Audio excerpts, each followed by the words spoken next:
നമസ്കാരം. Good morning Keralam ആരംഭിക്കുകയാണ്. എല്ലാ പ്രേക്ഷകർക്കും ഗുഡ് മോർണിംഗ് കേരളത്തിലേക്ക് സ്വാഗതം. 414 ദിവസത്തെ സമരത്തിന് ശേഷം മുനമ്പം സംരക്ഷണ സമിതി വീണ്ടും സമരരംഗത്തേക്ക് കടക്കുകയാണ്. ഉമീദ് പോർട്ടലിൽ ഭൂമി ഉൾപ്പെടുത്തിയ വഖഫ് ബോർഡിനെ പിരിച്ചുവിടണമെന്നും അടിയന്തരമായി പ്രശ്നം പരിഹരിക്കണമെന്നുമാണ് സമരസമിതിയുടെ പ്രധാന ആവശ്യം. വിഷയം ഉന്നയിച്ചുകൊണ്ട് മുഖ്യമന്ത്രിയുമായി ഉടൻ ചർച്ച നടത്താനും തീരുമാനമായിട്ടുണ്ട് എന്ന് കേൾക്കുന്നു. അതുപോലെ മുനമ്പത്തെ ഭൂമി വഖഫ് സ്വത്ത് തന്നെയെന്ന നിലപാടിൽ ഉറച്ചു നിൽക്കുകയാണ് സംസ്ഥാന വഖഫ് ബോർഡ്. സുപ്രീം കോടതി ഉത്തരവുകളുടെ അടിസ്ഥാനത്തിലാണ് നടപടികളെന്നും അവർ അവകാശപ്പെടുന്നുണ്ട്. നേരത്തെ പോലെ തന്നെ ഇന്ന് സമരസമിതിയുടെ പന്തംകുളത്തി പ്രകടനം നടത്താൻ പോവുകയാണ്. മറ്റ് ഒട്ടേറെ രാഷ്ട്രീയ വാർത്തകളും കോടതി വാർത്തകളുമുള്ള ഒരു ദിവസം തന്നെയാണ് ഇന്ന്. SIRന്റെ നിയമസാധുത ചോദ്യം ചെയ്തുകൊണ്ടുള്ള ഹർജികളിൽ സുപ്രീം കോടതി ഇന്ന് വിധി പറയാൻ പോകുന്നു. അതുപോലെ CBSE പരീക്ഷാ പുനർമൂല്യനിർണ്ണയം എങ്ങും എത്തിയിട്ടില്ല. പരാതി പ്രളയമാണ്. വിദ്യാർത്ഥികളേറെ ആശങ്കയിലുമാണ്. അതിലേക്കൊക്കെ വരാം. ആദ്യം തലക്കെട്ടുകൾ നോക്കാം.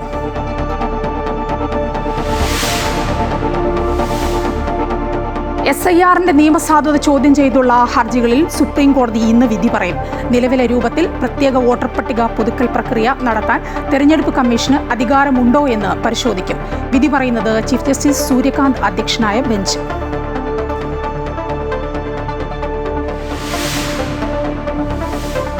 മുനമ്പം വീണ്ടും സമരച്ചൂടിലേക്ക്. ഭൂമി ഉമീദ് പോർട്ടലിൽ രജിസ്റ്റർ ചെയ്തതിനെതിരെ പ്രതിഷേധം ശക്തം. ഇന്ന് സമരസമിതിയുടെ പന്തംകുളത്തി പ്രകടനം. പ്രദേശവാസികളുടെ ആശങ്കകൾ അടിയന്തരമായി പരിഹരിക്കണമെന്ന് ആവശ്യം.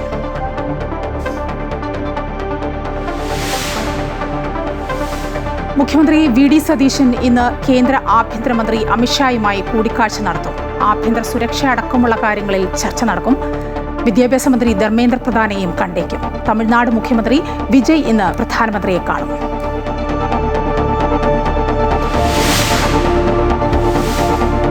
നിയമസഭാ തെരഞ്ഞെടുപ്പിന് ശേഷമുള്ള കേരള കോൺഗ്രസ് എമ്മിന്റെ ആദ്യ ഉന്നതാധികാര സമിതി യോഗം ഇന്ന് കോട്ടയത്ത്. റോഷി അഗസ്റ്റിനെതിരായ അഴിമതി ആരോപണം ചർച്ചയാവും.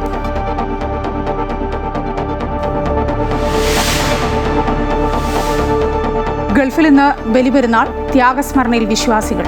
പെരുന്നാൾ ആഘോഷം കനത്ത സുരക്ഷയിൽ. ഈദ്ഗാഹുകൾക്ക് പകരം പള്ളികളിൽ മാത്രം പെരുന്നാൾ നമസ്കാരം. മക്കയിൽ രാപ്പാർക്കൽ പൂർത്തിയാക്കി ഹാജിമാർ. ജംറകളിലെ കല്ലേറ് കർമ്മത്തിന് ഇന്ന് തുടക്കം. കേരളത്തിൽ ബലിപെരുന്നാൾ നാളെ.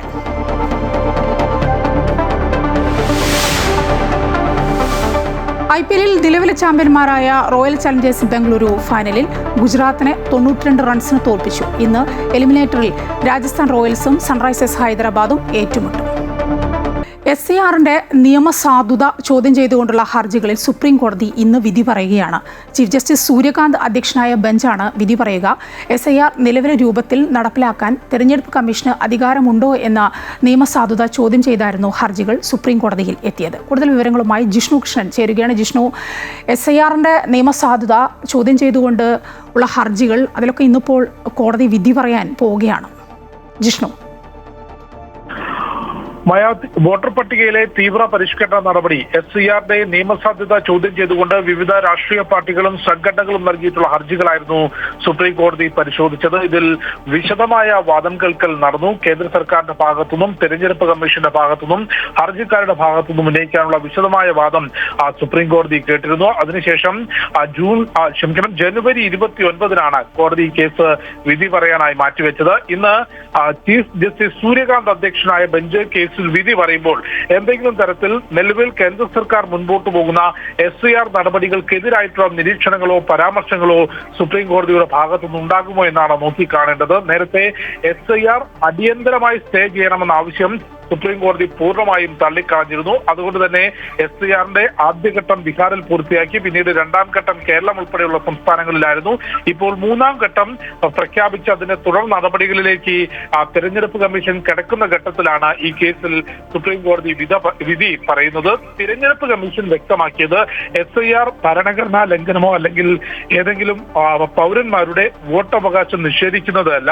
വോട്ടവകാശമുള്ള മുഴുവൻ പൗരന്മാരെയും വോട്ടർ പട്ടികയിൽ ഉൾപ്പെടുത്തുകയും അനധികൃതമായി വോട്ടവകാശം നേടിയവരെ വോട്ടർ പട്ടികയിൽ നിന്ന് പുറത്താക്കി ആ പട്ടിക കുറ്റമറ്റതാക്കുന്നതിലുള്ള നടപടിയാണ് SIR എന്നും അത് വിവിധ കാലഘട്ടങ്ങളിൽ ഭാരതത്തിൽ നടപ്പിലാക്കിയിട്ടുണ്ട്. ഇത് ആദ്യമായിട്ടല്ല SIR നടപടി കൊണ്ടുവരുന്നത്. കൃത്യമായിട്ടുള്ള കാലയളവിൽ ഇതിനു മുൻപും വോട്ടർ പട്ടിക തീവ്ര പരിഷ്കരണം നടത്തിയിട്ടുണ്ട് എന്ന നിലപാടായിരുന്നു സുപ്രീം കോടതിയിൽ തിരഞ്ഞെടുപ്പ് കമ്മീഷൻ വ്യക്തമാക്കിയത്. എന്നാൽ ഭരണഘടനാ മൂല്യങ്ങളെ അട്ടിമറിച്ചുകൊണ്ട് രാഷ്ട്രീയ ലക്ഷ്യത്തോടുകൂടി തിരഞ്ഞെടുപ്പ് കമ്മീഷൻ പ്രവർത്തിക്കുന്നു എന്നുള്ളതാണ് വിവിധ സംഘടനകളും രാഷ്ട്രീയ പാർട്ടികളും കോൺഗ്രസ് ഉൾപ്പെടെയുള്ള രാഷ്ട്രീയ പാർട്ടികൾ ഉൾപ്പെടെ നൽകിയ 60-ലധികം ഹർജികൾ സുപ്രീം കോടതിക്ക് മുൻപിലുണ്ട്. അതെല്ലാം ബീഹാറിൽ SIR പ്രഖ്യാപിച്ച സമയത്താണ് ഈ ഹർജികളെല്ലാം വന്നത്. തുടർന്ന് ഈ SIR എന്ന മുഴുവൻ പ്രക്രിയയുമായി ബന്ധപ്പെട്ട വാദവും പരിശോധനയും കോടതി നടത്തിയിട്ടുണ്ട്. പ്രത്യേകിച്ച് നിലവിലെ മാനദണ്ഡ പ്രകാരം SIR നടപ്പാക്കാൻ തിരഞ്ഞെടുപ്പ് കമ്മീഷന് അധികാരമുണ്ടോ എന്ന വിഷയത്തിലാണ് കോടതി കൂടുതൽ പരിശോധന നടത്തിയിട്ടുള്ളത്.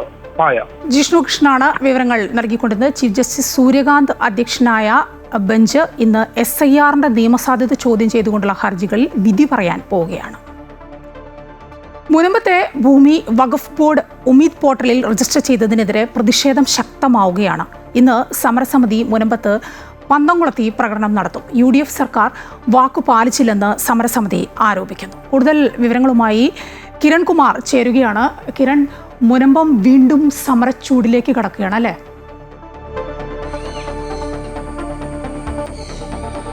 മായ, അധികാരം കിട്ടിക്കഴിഞ്ഞാൽ 10 മിനിറ്റ് കൊണ്ട് ഈ വിഷയം പരിഹരിക്കാമെന്ന് പറഞ്ഞിരുന്ന മുൻ പ്രതിപക്ഷ നേതാവ് പിന്നീട് മുഖ്യമന്ത്രിയായി കഴിഞ്ഞപ്പോൾ VD സതീശൻ മുനമ്പത്തെ ജനങ്ങളെ ചതിക്കുകയായിരുന്നു എന്ന് ആരോപിച്ചുകൊണ്ട് തന്നെയാണ് സമരസമിതി ഇപ്പോൾ രംഗത്തെത്തിയിരിക്കുന്നത്. ഈ കഴിഞ്ഞ ദിവസം ഉമീദ് പോർട്ടലിൽ, അതായത് കേന്ദ്ര സർക്കാരിൻ്റെ വഖഫ് പോർട്ടലാണ്, ഈ ഉമീദ് പോർട്ടലിലേക്ക് മുനമ്പത്തെ ഭൂമി കൂടി രജിസ്റ്റർ ചെയ്ത ഒരു സാഹചര്യത്തിലാണ് പ്രതിഷേധം ശക്തമാക്കാനായിട്ട് സമരസമിതി തീരുമാനിച്ചിരിക്കുന്നത്. ഭൂമിക്ക് നേരെയുള്ള, അതായത് മുനമ്പത്തെ ഭൂമിക്ക് നേരെയുള്ള കടന്നുകയറ്റമാണ് വഖഫ് ബോർഡിൻ്റെ ഭാഗത്തു നിന്നും ഉണ്ടായിരിക്കുന്നത്. ഈ കടന്നുകയറ്റത്തിൻ്റെ ഒടുവിലത്തെ ഉദാഹരണമാണ് ഈ ഇത്തരത്തിൽ ഉമീദ് പോർട്ടലിലേക്ക് രജിസ്റ്റർ ചെയ്തത് എന്നുള്ളൊരു ആരോപണം തന്നെയാണ് പ്രധാനമായിട്ടും ഈ മുനമ്പത്തെ ജനങ്ങൾ ഉന്നയിക്കുന്നത്. കഴിഞ്ഞ ദിവസം ഇവർ ഈ വിഷയം മുഖ്യമന്ത്രിയുടെ ശ്രദ്ധയിൽപ്പെടുത്തുന്നതിന് വേണ്ടി എറണാകുളം DCC ഓഫീസിലെത്തുകയും അവിടെ DCC പ്രസിഡന്റായിട്ടുള്ള മുഹമ്മദ് ഷിയാസിനെയും കാണുകയും തങ്ങളുടെ പ്രശ്നങ്ങളൊക്കെ അറിയിക്കുകയും ചെയ്തിരുന്നു.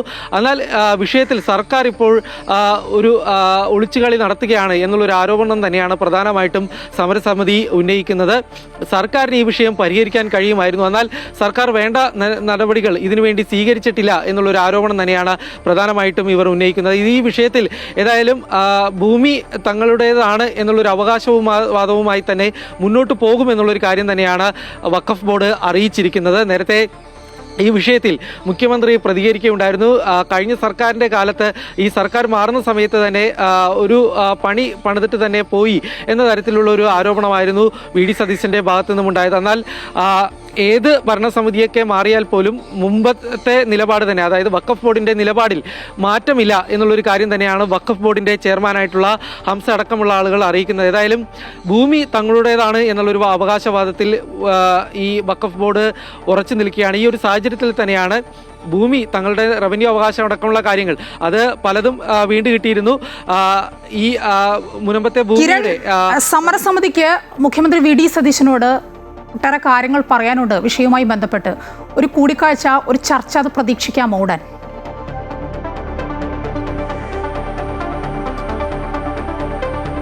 ഏതായാലും സർക്കാർ ഈ ഇത്തരത്തിൽ ഇവരെ കാണുമോ എന്ന തരത്തിലുള്ള കാര്യങ്ങളൊന്നും ഇതുവരെ അറിയിച്ചിട്ടില്ല.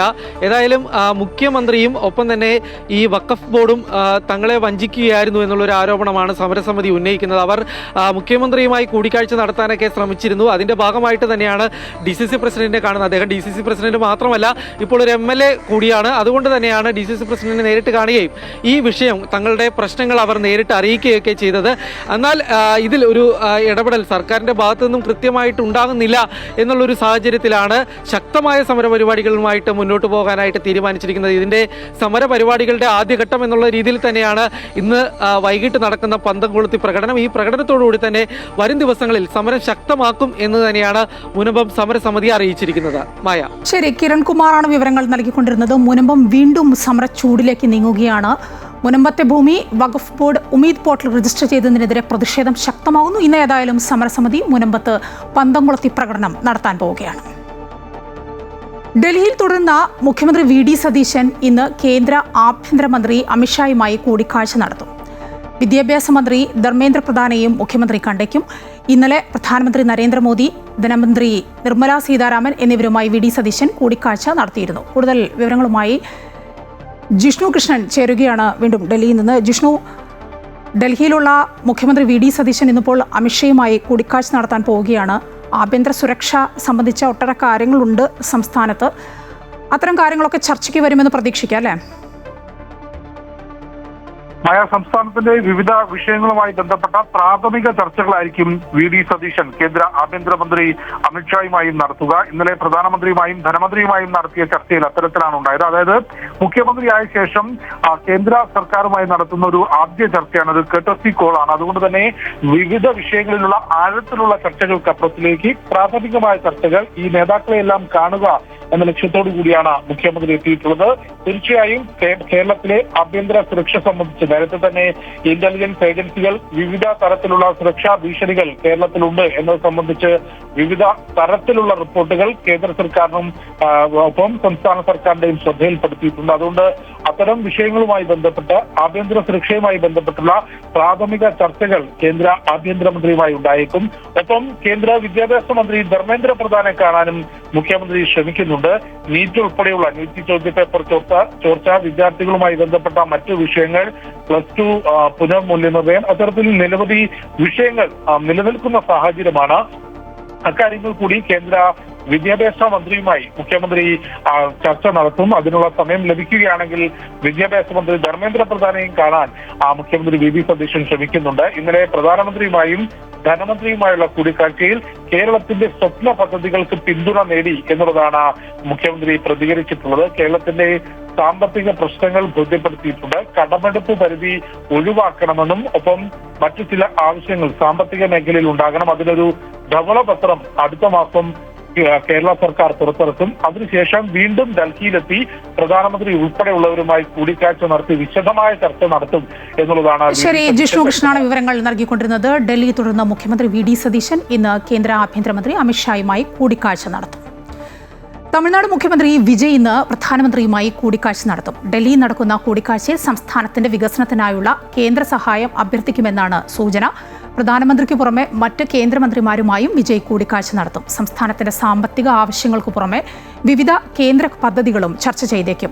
ഇതിനു പുറമെ കോൺഗ്രസ് നേതാക്കളായ സോണിയാഗാന്ധിയെയും രാഹുൽ ഗാന്ധിയെയും വിജയ് കാണാനുള്ള സാധ്യതയുണ്ട്. കർണാടകയിൽ ഉടൻ നേതൃമാറ്റം ഉണ്ടായേക്കുമെന്ന് സൂചനകൾ വരുന്നു. മുതിർന്ന നേതാവ് സിദ്ധരാമയ്യ മുഖ്യമന്ത്രി സ്ഥാനം ഒഴിയണമെന്ന നിലപാട് ഇന്നലെ നടന്ന ചർച്ചയിൽ കോൺഗ്രസ് ഹൈക്കമാൻഡ് അറിയിച്ചതായാണ് വിവരം. ഇതിനുള്ള സമയം തീരുമാനിക്കാനുള്ള സാവകാശം സിദ്ധരാമയ്യയ്ക്ക് ഹൈക്കമാൻഡ് നൽകിയിട്ടുണ്ട്. പകരം ഡി.കെ. ശിവകുമാർ മുഖ്യമന്ത്രിയാകാനാണ് സാധ്യത. കോൺഗ്രസ് അധ്യക്ഷൻ മല്ലികാർജ്ജുൻ ഖാർഗെ, രാഹുൽ ഗാന്ധി, കെ.സി. വേണുഗോപാൽ എന്നിവരാണ് ഇരു നേതാക്കളുമായും ചർച്ച നടത്തിയത്. സർക്കാർ 2.5 വർഷം പിന്നിടുമ്പോൾ മുഖ്യമന്ത്രി സ്ഥാനം നൽകാമെന്ന് മുൻപ് നൽകിയ വാക്ക് പാലിക്കണമെന്നാണ് ശിവകുമാറിന്റെ നിലപാട്. 5 വർഷവും മുഖ്യമന്ത്രി സ്ഥാനത്ത് തികയ്ക്കുമെന്ന് സിദ്ധരാമയ്യ നേരത്തെ പറഞ്ഞിരുന്നു. തർക്കത്തിൽ നിന്ന് ഇരുവിഭാഗവും പിന്മാറാതെ തുടരുന്നതിനിടെയാണ് ഹൈക്കമാൻഡ് ചർച്ചയ്ക്ക് വിളിപ്പിച്ചതും നേതൃമാറ്റം ഉണ്ടാകുമെന്ന വിവരങ്ങൾ പുറത്തുവരുന്നതും.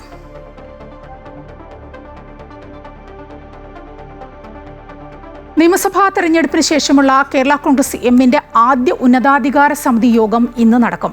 ചെയർമാൻ ജോസ് കെ മാണിയുടെ അധ്യക്ഷതയിൽ കോട്ടയത്തെ സംസ്ഥാന കമ്മിറ്റി ഓഫീസിലാണ് യോഗം ചേരുക.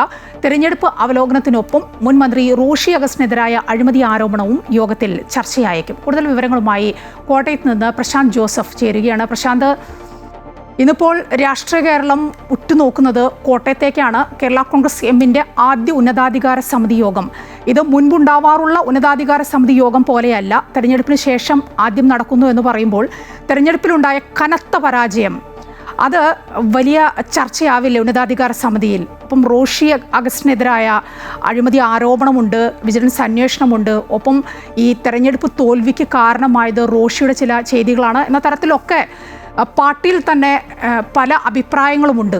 ഇതൊക്കെ ഈ വിമർശനങ്ങളൊക്കെ ഉന്നതാധികാര സമിതിയിൽ വരില്ലേ ഇന്ന്?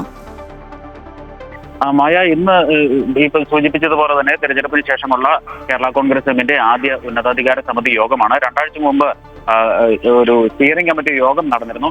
ഇതിൽ ഈ തെരഞ്ഞെടുപ്പിൽ പാർട്ടിക്കുണ്ടായ വലിയ പരാജയം സംബന്ധിച്ച് ചർച്ച ചെയ്തിരുന്നു. ഇത് ക്രോസ് വോട്ടിംഗ്, CPM-ൽ നിന്നടക്കം ക്രോസ് വോട്ടിംഗ് നടന്നു എന്നുള്ള ഒരു ആരോപണം അന്ന് ഉയർന്നിരുന്നു.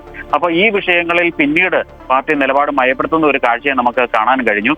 ക്രോസ് വോട്ടിംഗ് നടന്നു എന്നുള്ളത് CPM-ൽ നിന്ന് മാത്രമല്ല ഇടതുമുന്നണിയിലാകെ നടന്നു എന്നുള്ള തരത്തിലേക്ക് പിന്നീട് നിലപാട് മയപ്പെടുത്തുന്ന ഒരു കാഴ്ചയാണ് നമുക്ക് പിന്നീട് കാണാൻ കഴിഞ്ഞത്.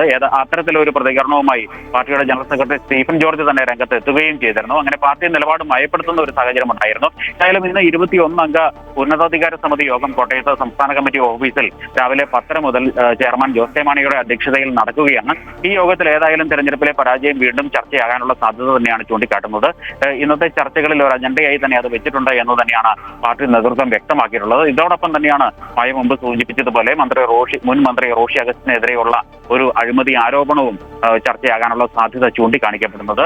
മലങ്കര ടൂറിസം പദ്ധതിയുമായി ബന്ധപ്പെട്ട് 112 കോടി രൂപയുടെ അഴിമതിക്ക് മന്ത്രി റോഷി അഗസ്റ്റിൻ ഒത്താശ ചെയ്തു എന്നുള്ള തരത്തിലുള്ള ഒരു ആരോപണമാണ് ഉയർന്നിരിക്കുന്നത്.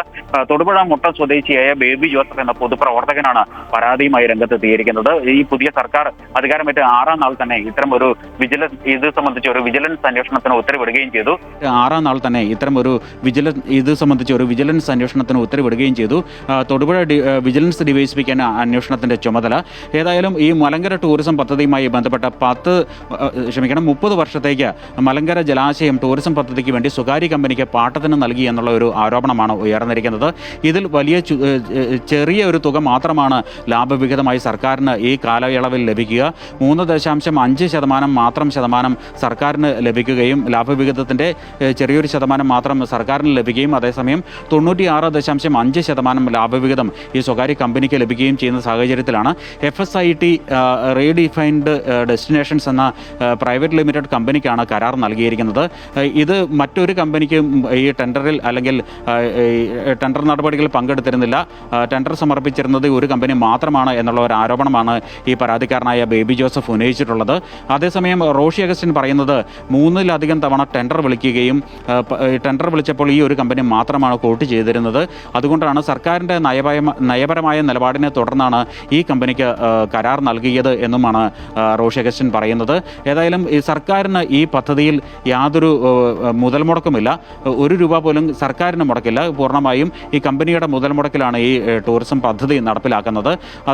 അതുകൊണ്ട് തന്നെ ഈ ലാഭവിഹിതം കിട്ടുന്നത് അത്രയും സർക്കാരിന് ലാഭമെന്ന് തന്നെ കരുതേണ്ടി വരും എന്നുള്ള തരത്തിലുള്ള ഒരു പ്രതികരണമാണ് മന്ത്രി റോഷി അഗസ്റ്റിൻ്റെ ഭാഗത്തുനിന്നും ഉണ്ടായിരിക്കുന്നത്. റോഷി ഈ അന്വേഷണത്തെ സ്വാഗതം ചെയ്യുകയും ചെയ്തിരുന്നു. എല്ലാ തരത്തിലുമുള്ള അന്വേഷണം നടക്കട്ടെ എന്നാണ് അദ്ദേഹം പറഞ്ഞത്. കഴിഞ്ഞ സർക്കാരിൻ്റെ കാലത്ത് തന്നെ ഈ ആരോപണം ഉയർന്നിരുന്നുവെങ്കിലും കേസ് എടുത്തിരുന്നില്ല. കേസ് എടുത്തിരിക്കുന്നത് ഈ സർക്കാർ അധികാരത്തിൽ വന്ന ശേഷമാണ്.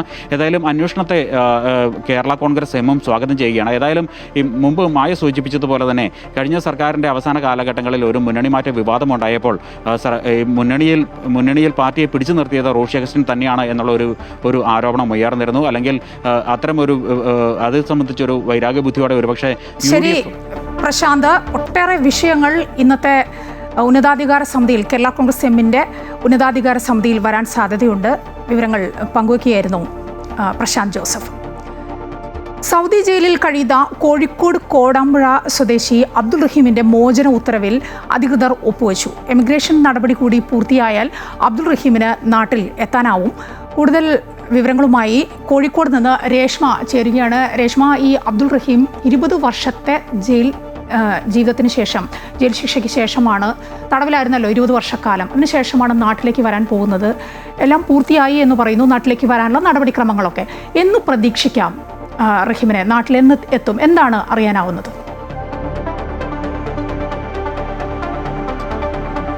റഹീമിൻ്റെ എമിഗ്രേഷൻ നടപടികളാണ് ഇനി പൂർത്തീകരിക്കാനുള്ളത്. ഇന്നലെയാണ് റിയാദിലെ ജയിലിൽ നിന്നും മോചിതനായിരിക്കുന്നത്.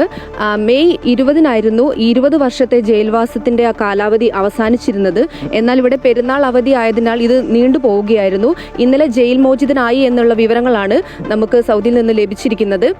ഇനി നാട്ടിൽ ഈ പെരുന്നാളിനെത്തുമെന്നുള്ളൊരു പ്രതീക്ഷ കുടുംബാംഗങ്ങൾക്ക് ഉണ്ടായിരുന്നെങ്കിൽ പോലും അത് ഇത്തവണ നടക്കില്ല എന്നാണ് നമുക്ക് കേൾക്കുന്നത്. എമിഗ്രേഷൻ നടപടിയിൽ എക്സിറ്റ് വിസ നൽകി കഴിഞ്ഞിട്ടുണ്ട്.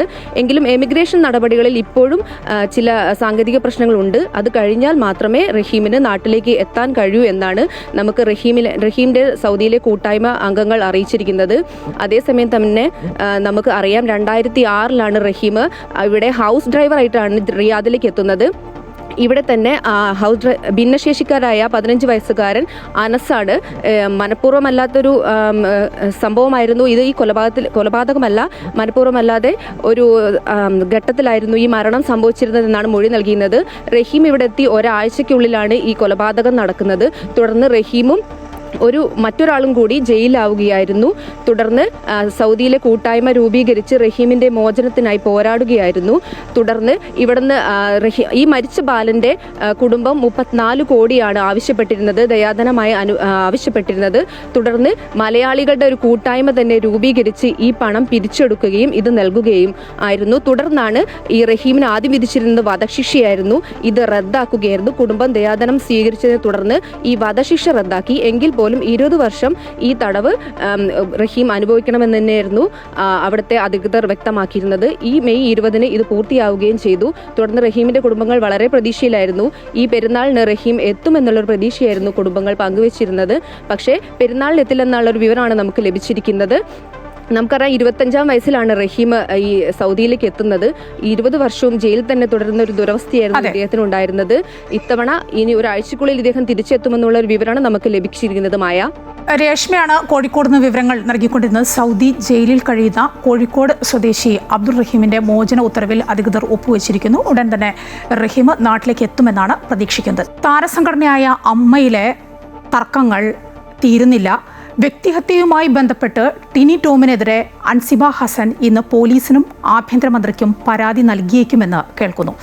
കൂടുതൽ വിവരങ്ങളുമായി കിരൺ കുമാർ ചേരുകയാണ്. കിരൺ, ഈ അൻസിബ ഈ കാര്യം ടിനി ടോമിനെതിരെയുള്ള ഈ പരാതി അമ്മയ്ക്ക് മുന്നിൽ വെച്ചതാണ്. അവിടെ ഒരു നടപടി ഉണ്ടാവില്ല എന്ന് ഉറപ്പായതുകൊണ്ടാണോ അൻസിബ ഇനിയിപ്പോൾ ആഭ്യന്തരമന്ത്രിയൊക്കെ കാണാൻ പോകുന്നത്?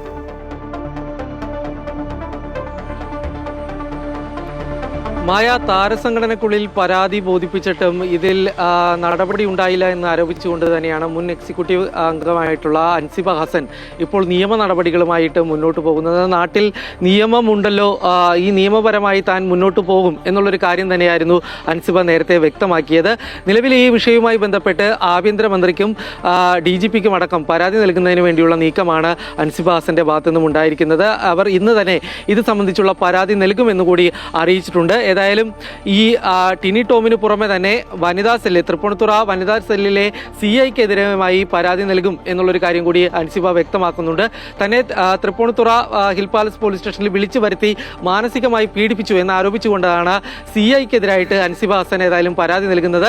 ഈ ടിനി ടോമിനെതിരായിട്ട് നേരത്തെ തന്നെ അൻസിബ ഹസൻ വിമർശനങ്ങൾ ഉന്നയിച്ചിരുന്നതാണ്. ഈ ചില പരാതികളുടെ അടിസ്ഥാനത്തിൽ പിന്നീട് ടിനി ടോം ചില അംഗങ്ങളെ വിളിച്ച് അൻസിബയെ മോശമായി ചിത്രീകരിച്ചു, അൻസിബയ്ക്ക് എതിരായിട്ടുള്ള വ്യാജ പ്രചരണങ്ങൾ നടത്തി എന്നുള്ളൊരു പരാതി തന്നെയായിരുന്നു അൻസിബ ഹസൻ ഉന്നയിച്ചിരുന്നത്. ഈ കാര്യങ്ങൾ അമ്മയിലും ബോധിപ്പിച്ചതാണ്. എന്നാൽ ടിനി ടോമിൻ്റെ സ്വാധീനങ്ങൾ ഉപയോഗിച്ചുകൊണ്ട് ഈ പരാതി പരിഗണിക്കാത്ത തരത്തിലേക്ക് മാറ്റി എന്നുള്ളൊരു കാര്യമാണ് അൻസിബ ഹസൻ ആരോപിക്കുന്നത്. ഈ ഒരു സാഹചര്യത്തിൽ തന്നെയാണ് മറ്റ് നിയമ നടപടികളുമായി മുന്നോട്ട് പോകാനായിട്ട് അൻസിബ ഹസൻ തീരുമാനിച്ചിരിക്കുന്നത്. മായ, കിരണാണ് വിവരങ്ങൾ നൽകിയത്. താരസംഘടനയായ അമ്മയിലെ വ്യക്തിഹത്യയുമായി ബന്ധപ്പെട്ട് ടിനി ടോമിനെതിരെ അൻസിബ ഹസൻ ഇന്ന് പോലീസിനും ആഭ്യന്തരമന്ത്രിക്കും പരാതി നൽകാൻ പോവുകയാണ്. അൻസിബ വിഷയം അമ്മയിൽ നേരത്തെ അവതരിപ്പിച്ചതാണ്, പക്ഷേ ഒരു നടപടിയൊന്നും ഉണ്ടായില്ല. ഈ ഒരു സാഹചര്യത്തിലാണ് അൻസിബ ആഭ്യന്തരമന്ത്രിയെ കാണാൻ പോകുന്നത്. ഗൾഫിൽ ഇന്ന് ബലിപെരുന്നാളാണ്. കനത്ത സുരക്ഷയിലാണ് പെരുന്നാൾ ആഘോഷം. ഈദ്ഗാഹുകൾക്ക് പകരം പള്ളികളിൽ മാത്രമാണ് പെരുന്നാൾ നമസ്കാരം. ഹാജിമാർ മക്കയിൽ രാപ്പാർക്കൽ പൂർത്തിയാക്കി ജംറകളിലെ കല്ലേറ് കർമ്മത്തിന് ഇന്ന് തുടക്കമാവും. അതേസമയം കേരളത്തിൽ നാളെയാണ് ബലിപെരുന്നാൾ. സമാധാന ചർച്ചകൾക്കിടെ US ആക്രമണത്തിന് തിരിച്ചടി നൽകുമെന്ന് ഇറാൻ. അമേരിക്ക നടത്തിയ വ്യോമാക്രമണം വെടിനിർത്തൽ കരാറിന്റെ ഗുരുതരമായ ലംഘനമാണെന്ന് ഇറാൻ വ്യക്തമാക്കി. തെക്കൻ ഇറാനിലെ ലക്ഷ്യസ്ഥാനങ്ങളിൽ അമേരിക്കൻ സൈന്യം നടത്തിയ ആക്രമണത്തിൽ തിരിച്ചടിക്കാനുള്ള അവകാശമുണ്ടെന്ന് ഇറാൻ റവല്യൂഷണറി ഗാർഡും അറിയിച്ചു കഴിഞ്ഞു. ഇറാന്റെ വ്യോമാതിർത്തിയിൽ പ്രവേശിച്ച US യുദ്ധം വിമാനം വെടിവെച്ചിട്ടതായും അറിയിച്ചു. ഇതുമായി ബന്ധപ്പെട്ട കൂടുതൽ വിശദാംശങ്ങളൊന്നും പുറത്തു വന്നിട്ടില്ല. സ്വയം പ്രതിരോധത്തിന്റെ ഭാഗമായിട്ടാണ് തെക്കൻ ഇറാനിൽ ആക്രമണം നടത്തിയത് എന്നായിരുന്നു US സെൻട്രൽ കമാൻഡിന്റെ വിശദീകരണം. മൈനുകൾ സ്ഥാപിക്കാൻ ശ്രമിച്ച ഇറാന്റെ ബോട്ടുകളും മിസൈൽ കേന്ദ്രങ്ങളുമാണ് തങ്ങൾ ലക്ഷ്യമിട്ടത് എന്നാണ് US പറയുന്നത്. യുദ്ധം അവസാനിപ്പിക്കാനുള്ള ചർച്ചകൾ ദോഹയിൽ പുരോഗമിക്കുന്നതിനിടെയാണ് ഇരു രാജ്യങ്ങളുടെയും ഈ നിലപാട്. അതേസമയം ലെബനനിൽ ആക്രമണം കടുപ്പിക്കുകയാണ് ഇസ്രയേൽ വ്യോമാക്രമണത്തിൽ 31 പേരാണ് കൊല്ലപ്പെട്ടത്. റെയിൽവേയുടെ ആധുനികവൽക്കരണവും അടിസ്ഥാന സൗകര്യ വികസനവും യാത്രക്കാരുടെ എണ്ണത്തിലും റെയിൽവേയുടെ വരുമാനത്തിലും വൻ കുതിച്ചുചാട്ടമാണ് ഉണ്ടാക്കിയിരിക്കുന്നത്. ദക്ഷിണ റെയിൽവേയുടെ ഏറ്റവും പുതിയ വരുമാന കണക്കുകൾ പുറത്തുവരുമ്പോൾ മലപ്പുറം ജില്ലയിലെ റെയിൽവേ സ്റ്റേഷനുകൾക്ക് ചരിത്ര നേട്ടം. ജില്ലയിൽ ഏറ്റവും കൂടുതൽ വരുമാനമുള്ള തിരൂർ റെയിൽവേ സ്റ്റേഷൻ 39 കോടിയിലധികം രൂപയുടെ റെക്കോർഡ് വരുമാനവുമായി ദക്ഷിണ റെയിൽവേയിൽ 42ാം സ്ഥാനത്താണ്. സൗകര്യങ്ങൾ വർദ്ധിച്ചതോടെ റെയിൽവേ യാത്രക്കാരുടെ എണ്ണത്തിലും വൻ വർധനവാണ് ഉണ്ടാകുന്നത്. കുറഞ്ഞ ചെലവിൽ സുരക്ഷിതവും സൗകര്യപ്രദവുമായ യാത്രയൊരുക്കുന്ന ഇന്ത്യൻ റെയിൽവേയുടെ വരുമാന കണക്കുകളിലാണ് ഇപ്പോൾ വൻ കുതിച്ചുചാട്ടം ദൃശ്യമാകുന്നത്. അമൃത് ഭാരത് പദ്ധതിയിലൂടെ സ്റ്റേഷനുകളുടെ മുഖച്ഛായ മാറിയതും ആധുനിക ട്രെയിനുകളുടെ വരവും യാത്രക്കാരെ റെയിൽവേയിലേക്ക് കൂടുതൽ ആകർഷിക്കുന്നു. ദക്ഷിണ റെയിൽവേയുടെ ടിക്കറ്റ് വരുമാന കണക്കിൽ അഭിമാന നേട്ടവുമായി മുന്നേറുകയാണ് മലപ്പുറം ജില്ലയിലെ വിവിധ റെയിൽവേ സ്റ്റേഷനുകൾ.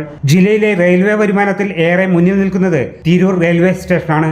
കഴിഞ്ഞ ഒരു വർഷം കൊണ്ട് മാത്രം തിരൂരിലെ ടിക്കറ്റ് വരുമാനത്തിൽ 7 കോടിയിലേറെ രൂപയുടെ വർധനവാണ് ഉണ്ടായത്.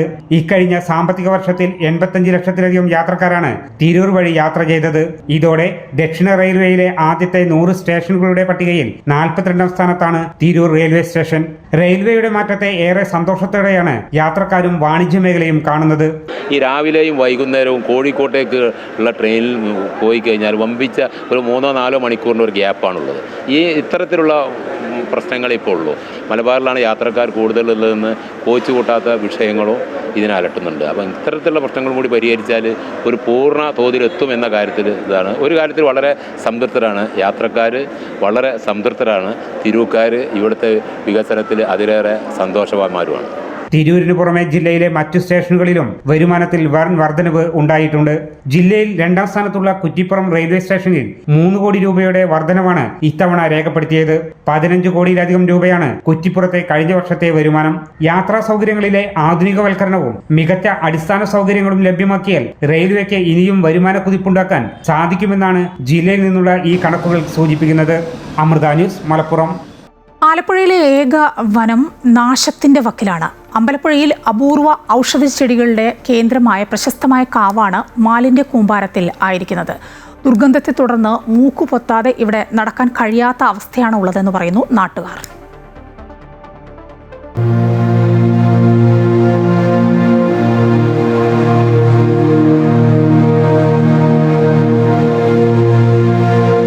ദേശീയപാതയോട് ചേർന്ന് വണ്ടാനം കാവിന്റെ പരിസരമാണ് മാലിന്യങ്ങൾ നിക്ഷേപിക്കാനുള്ള സ്ഥലമായി മാറിയത്.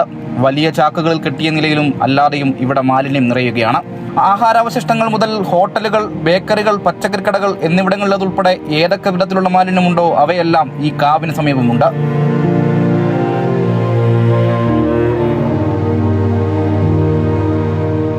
അടുക്കള മാലിന്യങ്ങൾ കിറ്റിൽ കെട്ടിയ നിലയിലാണ് കൂടുതലും ഇവിടെ നിക്ഷേപിക്കുന്നത്. ആഹാരാവശിഷ്ടങ്ങൾ ചീഞ്ഞളിഞ്ഞ പുഴുവരിച്ച നിലയിൽ ചിതറിക്കിടക്കുകയാണ്. ഇതോടെ തെരുവ് നായശല്യവും രൂക്ഷമാണ്. തദ്ദേശ സ്വയംഭരണ സ്ഥാപനങ്ങളിൽ പരാതിപ്പെട്ടിട്ടും യാതൊരു നടപടികളുമില്ല. ക്ഷേത്രം ഉപദേശക സമിതി കാര്യമായി ഗൗനിക്കുന്നില്ല എന്ന ആക്ഷേപമാണ് നാട്ടുകാർക്കുള്ളത്.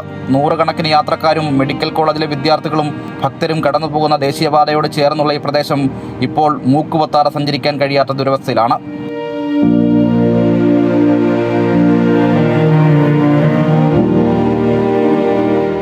ആലപ്പുഴ ജില്ലയിലെ ഏക വനമെന്ന് വിശേഷിപ്പിക്കുന്ന വണ്ടാനം കാവിനോട് ചേർന്നാണ് ഈ ദുരവസ്ഥയുള്ളത്. ദേശീയപാത വികസനവുമായി ബന്ധപ്പെട്ട് കാവിന്റെ കുറച്ച് ഭാഗം ഏറ്റെടുത്തിരുന്നു. ഇതിന്റെ നഷ്ടപരിഹാര തുക ദേവസ്വം ബോർഡിന് ലഭിച്ചെങ്കിലും കാവിന് ചുറ്റും ചുറ്റുമതിൽ നിർമ്മിക്കാൻ ദേവസ്വം ബോർഡ് തയ്യാറായിട്ടില്ല. ഇതാണ് മാലിന്യം കൂടുതലായും ഇവിടെ നിക്ഷേപിക്കാൻ കാരണമാകുന്നത്. കാവിന് ചുറ്റും മാലിന്യങ്ങൾ നിറഞ്ഞിട്ടും തിരുവിതാംകൂർ ദേവസ്വം ബോർഡ് യാതൊരു നടപടിയും സ്വീകരിക്കാത്തതും പ്രതിഷേധത്തിനിടയാക്കുന്നുണ്ട്. അമൃത ന്യൂസ്, ആലപ്പുഴ. മറ്റൊരു വാർത്തയിലേക്ക്. നഗരത്തിന്റെ മുഖച്ഛായ മാറ്റാൻ സ്കൈവേ പദ്ധതിയുമായി കൊല്ലം കോർപ്പറേഷൻ. ഗതാഗത കുരുക്കിന് ശാശ്വത പരിഹാരം കാണാനും പൈതൃക നഗരമായി പുനരുജ്ജീവിപ്പിക്കാനും ലക്ഷ്യമിട്ടുകൊണ്ട് 200 കോടിയോളം ചെലവിൽ നടപ്പാക്കാൻ ഉദ്ദേശിക്കുന്ന പദ്ധതി 2 വർഷത്തിനകം പൂർത്തിയാകുമെന്ന് കൊല്ലം മേയർ പറഞ്ഞു. പദ്ധതിയുടെ ആദ്യഘട്ട രൂപരേഖ കൗൺസിൽ യോഗത്തിൽ അവതരിപ്പിച്ചു. കൊല്ലം നഗരത്തിൽ ചിന്നക്കടയെ 2ആയി മുറിച്ച വൻമതിൽ പൊളിക്കും എന്ന പ്രഖ്യാപനത്തോടെയാണ് മേയർ AK ഹഫീസിന്റെ നേതൃത്വത്തിൽ UDF ഭരണസമിതി അധികാരത്തിൽ വന്നത്. ഇതിനായി നിലവിലെ ചിന്നക്കട മേൽപ്പാലം പൊളിച്ചുമാറ്റിയാണ് സ്കൈവേ പദ്ധതി നടപ്പാക്കുന്നത്. 35 പില്ലറുകളിലായി 1 കിലോമീറ്റർ നീളത്തിൽ 13 മീറ്റർ വീതിയിൽ 2 വരി പാതയായാണ് സ്കൈവേ പദ്ധതി വിഭാവനം ചെയ്തിരിക്കുന്നത്. ഭൂമി ഏറ്റെടുക്കുന്നത് പൂർണ്ണമായി ഒഴിവാക്കി തൂണുകളിലാണ് ഫ്ലൈ ഓവർ നിർമ്മാണം. റെയിൽവേ മൾട്ടി ലെവൽ പാർക്കിങ്ങിന് സമീപത്തു നിന്നും ആരംഭിക്കുന്ന ആദ്യ പാലവും SMB പാലസിന് മുന്നിൽ നിന്നും റെയിൽവേ ക്രോസിംഗിന് മുകളിലൂടെ ക്ലോക്ക് ടവറിന് സമീപത്തു കൂടെ എത്തുന്ന രണ്ടാമത്തെ പാലവും ചിന്നക്കട റൗണ്ടിൽ സംഗമിക്കുന്ന രീതിയിലാണ് രൂപകൽപ്പന. ചുണ്ടൻ വള്ളങ്ങളുടെ ആകൃതിയിൽ മേൽപ്പാലത്തിന്റെ പ്രവേശന കവാടങ്ങൾ സജ്ജമാക്കും. ചിന്നക്കട റൗണ്ടിന് സമീപം 4 തൂണുകളിൽ താങ്ങി നിൽക്കുന്ന ഭൂഗോളം ഉൾപ്പെടുത്തിയ ശില്പ മാതൃകയും അതിനു മുകളിൽ ദേശീയ പതാകയും സ്ഥാപിക്കാനാണ് തീരുമാനം. മേൽപ്പാലങ്ങൾക്ക് താഴെ അർബൻ പാർക്ക്, പാർക്കിംഗ് സൗകര്യങ്ങൾ, കളിസ്ഥലങ്ങൾ എന്നിവയും ഒരുക്കും. ഇപ്പോഴത്തെ ഈ അടിപ്പാത പൊളിച്ചു മാറ്റി അവിടെ പകരം തൂണുകളിൽ നിൽക്കുന്ന, പില്ലറുകളിൽ നിൽക്കുന്ന ഫ്ലൈ ഓവർ ഉണ്ടാക്കണം. അടിപ്പാത അങ്ങനെ തന്നെ നിർത്തിയിട്ട് അടിപ്പാതയ്ക്ക് ശേഷമുള്ള മണ്ണ് നിറച്ച ഈ വൻമതിലുണ്ടല്ലോ, അത് പൊളിച്ചു മാറ്റിയിട്ടാണ് അവിടെ നിന്നാണ് നമ്മൾ പില്ലറുകളിലേക്ക് ഈ ഫ്ലൈ ഓവർ നീങ്ങുന്നത്. അതേ സമയത്ത് തന്നെ താഴെ കൂടെ സർവീസ് റോഡും ഉണ്ടാകും. 2 വർഷം കൊണ്ട് പൂർത്തീകരിക്കണം എന്ന് തന്നെ ഉദ്ദേശിക്കുന്നത്. പായിക്കട റോഡ് ചിന്നക്കട മേഖലയുടെ പഴയകാല വ്യാപാര പ്രതാപം വീണ്ടെടുക്കുകയും നഗരത്തെ പൈതൃക നഗരമാക്കി മാറ്റുകയും ചെയ്യുന്നതാണ് പദ്ധതിയുടെ ദീർഘകാല ലക്ഷ്യമെന്ന് മേയർ വ്യക്തമാക്കി.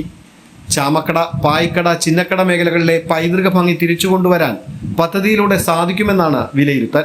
UDF സർക്കാർ സംസ്ഥാനത്ത് അധികാരത്തിൽ വന്നതും ജില്ലയ്ക്ക് 3 മന്ത്രിമാരെ ലഭിച്ചതും ആകാശപാത എന്ന സ്വപ്ന പദ്ധതി വേഗത്തിൽ നടപ്പാക്കാൻ സഹായിക്കുമെന്ന ആത്മവിശ്വാസവും മേയറും കോർപ്പറേഷൻ ഭരണസമിതിയും മുന്നോട്ട് വയ്ക്കുന്നു.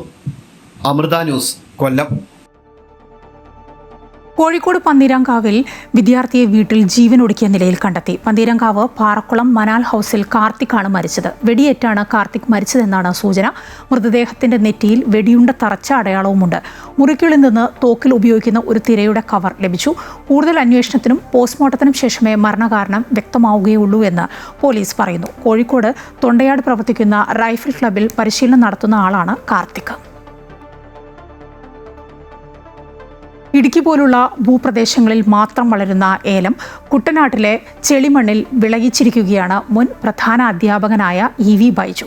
കൃഷിയോട് പണ്ടുമുതലേ താല്പര്യമുണ്ടായിരുന്ന ബൈജു നീർക്കുന്നത്തെ തൻ്റെ പുരയിടത്തിൽ നട്ടു വളർത്തിയിരിക്കുന്നത് വ്യത്യസ്തങ്ങളായ ഔഷധ സസ്യങ്ങളാണ്.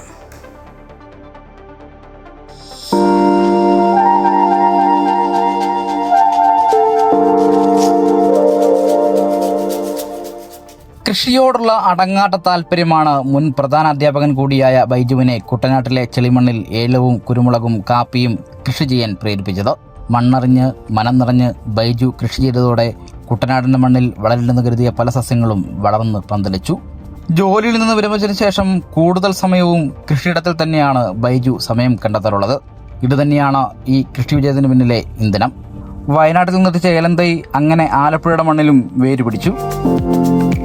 പിന്നെ കാപ്പി, നമ്മുടെ വാനില, ഏലം ഇങ്ങനെയുള്ള സസ്യങ്ങളും കൊണ്ടുവന്ന് പിടിപ്പിക്കുകയുണ്ടായി. അപ്പോൾ ഞാൻ വളരെ പരീക്ഷണ രീതിയിലാണ് ഇതെല്ലാം ചെയ്തത്. പക്ഷെ അങ്ങനെ ചെയ്തിരുന്നാലും നമുക്ക് നല്ല വൃത്തിയായിട്ട് ഇത് ഉണ്ടാകുന്നതായിട്ട് കാണപ്പെട്ടു. അപ്പം പിന്നെ അതിലേക്ക് എൻ്റെ ശ്രദ്ധ കൂടുതലായിട്ട് തിരിയുകയും അങ്ങനെ ഞാൻ അതിലേക്ക് കൂടുതൽ ഫോക്കസ് ചെയ്ത് പോവുകയാണ് ചെയ്തത്. ഇപ്പം വീട്ടിലേക്ക് ആവശ്യമായിട്ടുള്ള പച്ചക്കറികൾ, വിഷലിപ്തമായിട്ടുള്ള പച്ചക്കറികൾ, പിന്നെ നമ്മുടെ പക്ഷിയുടെ മുട്ട, കോഴിയുടെയൊക്കെ മുട്ട, ഇങ്ങനെയുള്ളതെല്ലാം നമുക്ക് ഹോർമോണൊന്നും ഇല്ലാത്ത മുട്ട നമ്മുടെ കുട്ടികൾക്ക് നമുക്ക് ഉപയോഗിക്കാനായിട്ടൊക്കെ സാധിക്കുന്നുണ്ട്. അതൊക്കെയാണ് ഇതിൻ്റെ ഒരു മെച്ചമെന്ന് പറയുന്നത്. വാനില, വഴന, കറുവ, അത്തറുണ്ടാക്കുന്ന ഊതുമരം, അഗസ്ത്യാർവനത്തിൽ മാത്രം കാണുന്ന ആരോഗ്യപ്പച്ച എന്നിവയും ബൈജുവിൻ്റെ കൃഷിയിടത്തിലുണ്ട്. ഇതിനെല്ലാം പുറമെ ലവ് ബേഡ്സ്, കോഴികൾ, താറാവ്, വിദേശീനം പൂച്ചകൾ എന്നിവയും ബൈജുവിൻ്റെ കൃഷിയിടത്തെ സമ്പന്നമാക്കുന്നു. വളരെ ശാന്തമായ അന്തരീക്ഷത്തിൽ സായന്തനങ്ങൾ ചിലവഴിക്കാൻ ഒരു ചെറിയ പാർക്കും ഒരുങ്ങുന്നുണ്ട് ഇവിടെ. അങ്ങനെ കൃഷിയും കാര്യവുമായി നീർക്കുന്നത്ത് വിപ്ലവം തീർക്കുകയാണ് ഈ മുൻ പ്രധാന അധ്യാപകൻ. മനസ്സറിഞ്ഞ് കൃഷി ചെയ്താൽ ഏതു മണ്ണിലും പൊന്നു വിളയിക്കാൻ കഴിയുമെന്നുള്ളതിൻ്റെ ഏറ്റവും വലിയ ഉദാഹരണമാണ് ബൈജു സാറിൻ്റെ ഈ കൃഷിയിടം. ആലപ്പുഴയിൽ നിന്നും ആദർശനൊപ്പം അജയ്നാഥ്, അമൃത ന്യൂസ്. പണിതിട്ടും പണി തീരാതെ ആലപ്പുഴയിലെ തകഴി ശിവശങ്കരപിള്ള സ്മാരകം. അന്താരാഷ്ട്ര നിലവാരമുള്ള മ്യൂസിയം നിർമ്മിക്കാനുള്ള പദ്ധതി ഫണ്ട് അനുവദിച്ചിട്ടും വർഷങ്ങളായി പൂർണ്ണതോതിൽ പണി തീരാതെ കിടക്കുകയാണ്. വിശ്വസാഹിത്യകാരൻ്റെ ഓർമ്മകൾ പേറുന്ന മണ്ണും സ്മാരകവും. തകഴി ശിവശങ്കരപിള്ളയുടെ ജന്മഗൃഹമായ ശങ്കരമംഗലത്തോട് ചേർന്ന് തകഴിയിലാണ് സ്മാരകം ഒരുങ്ങുന്നത്. അന്താരാഷ്ട്ര നിലവാരമുള്ള മ്യൂസിയം നിർമ്മിക്കാനുള്ള ഫണ്ട് അനുവദിച്ചിട്ടും പണി പൂർത്തീകരിക്കുവാൻ തടസ്സങ്ങൾ പലതാണ്. വർഷങ്ങൾ പലതു പിന്നിട്ടിട്ടും പൂർണ്ണതോതിൽ പണി പൂർത്തീകരിക്കുവാൻ കഴിഞ്ഞിട്ടില്ല. 2001 പുരാവസ്തു വകുപ്പ് ഏറ്റെടുത്ത ശങ്കരമംഗല സ്മാരകം പിന്നീട് സാംസ്കാരിക വകുപ്പിലേക്ക് മാറ്റുന്നതിൽ കാലതാമസം നേരിട്ടു. പബ്ലിക് വർക്ക്സ് ഡിപ്പാർട്ട്മെന്റ് തയ്യാറാക്കിയ രൂപരേഖ സ്മൃതി മണ്ഡപത്തെയും പ്രതിമയെയും മറയ്ക്കുമെന്ന പരാതി ഉയർന്നതിനെ തുടർന്ന് പുതിയ പ്ലാൻ സമർപ്പിക്കാൻ നിർദ്ദേശിച്ചിരുന്നു. കുടുംബത്തിൽ നിന്ന് വാങ്ങിയ 25 സെന്റ് സ്ഥലത്തിന്റെ പോക്കുവരവ് നടപടികൾ വൈകിയതും നിർമ്മാണത്തെ ബാധിച്ചു.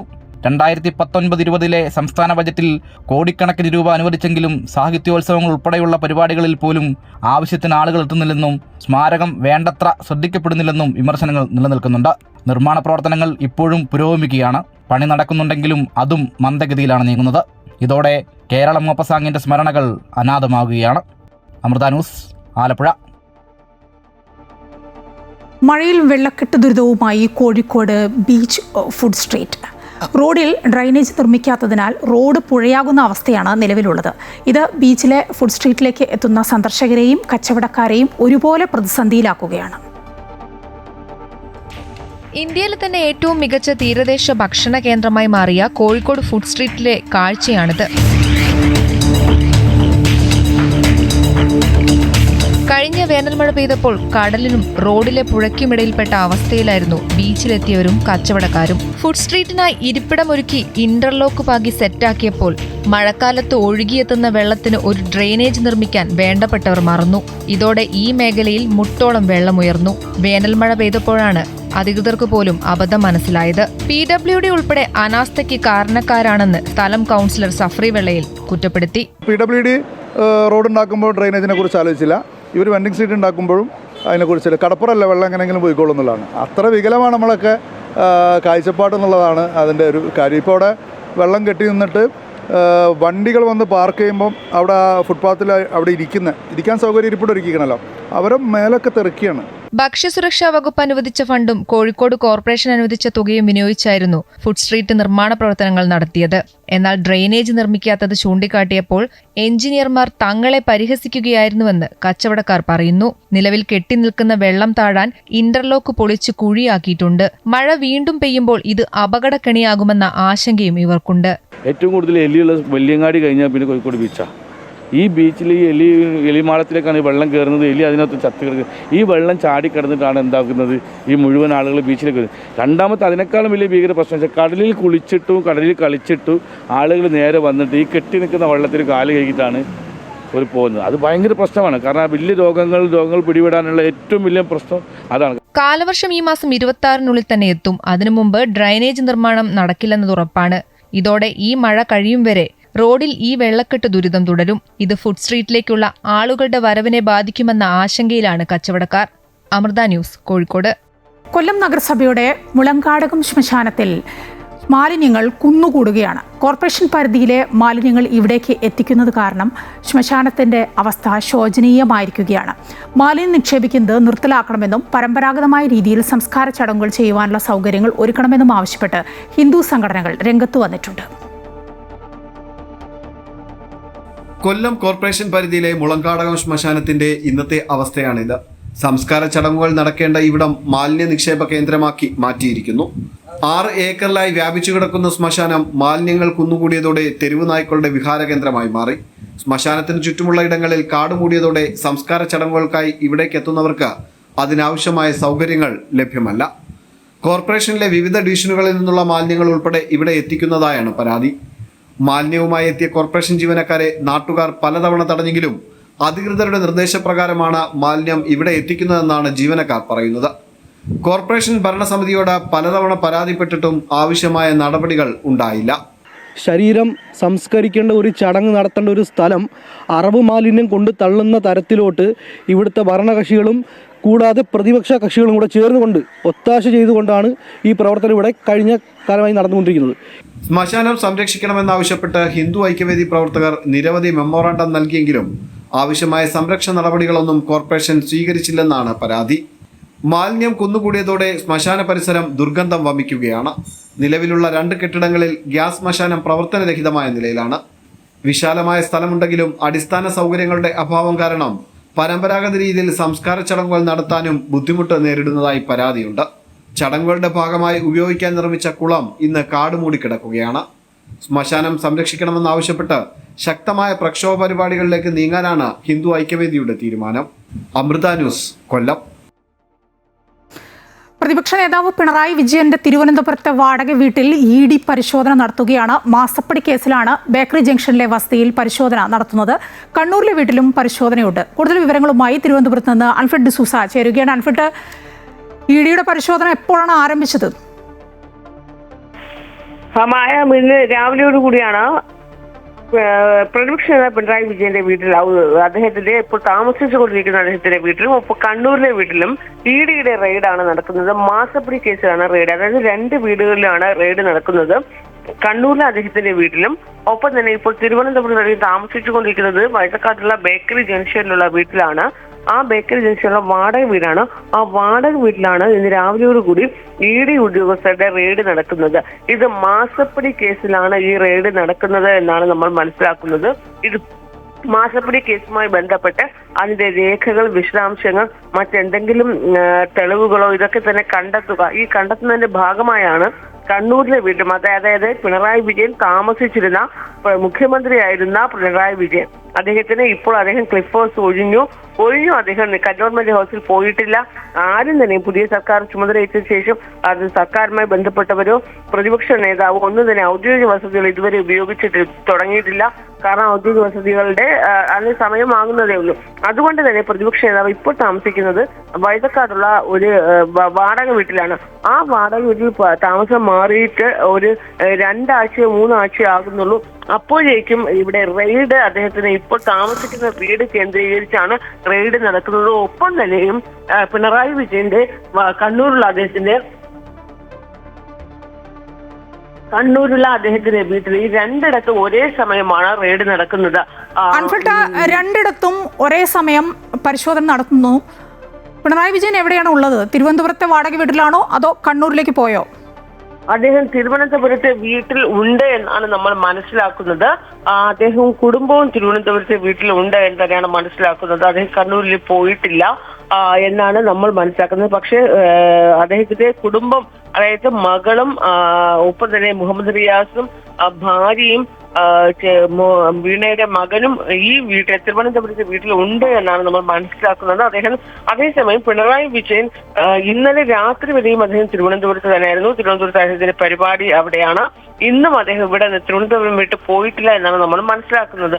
അങ്ങനെയെങ്കിൽ ഈ റെയ്ഡ് എന്ന് പറയുന്നത് നമുക്കറിയാം, അദ്ദേഹം മുഖ്യമന്ത്രി ആയിരുന്ന കാലത്ത് ഒക്കെ തന്നെ വിവിധ കേസുകളിൽ തന്നെ, അതായത് ഏറ്റവും പ്രധാനമായ 2 കേസുകളാണ് അദ്ദേഹത്തെയും കുടുംബത്തെയും വേട്ടയാടുക അല്ലെങ്കിൽ അദ്ദേഹത്തെ കുടുംബത്തിന് നേരെ പ്രതിക്കൂട്ടിലാക്കി നിർത്തിയ 2 കേസുകൾ. അതിലൊന്ന് ശബരിമല സ്വർണ്ണ കള്ളക്കടത്ത്, അതായത് തിരുവനന്തപുരം വിമാനത്താവളം കേന്ദ്രീകരിച്ചാണ് 1ാം പിണറായി സർക്കാരിന്റെ അവസാന കാലത്ത് അദ്ദേഹം നേരിട്ട പ്രതിക്കൂട്ടിലായിരുന്ന ഒരു വിഷയം തന്നെയായിരുന്നു തിരുവനന്തപുരം വിമാനത്താവളം കേന്ദ്രീകരിച്ചുണ്ടായിരുന്ന കോൺസുലേറ്റ് വഴി വന്നിരുന്ന സ്വർണ്ണ കള്ളക്കടത്ത് കേസ്.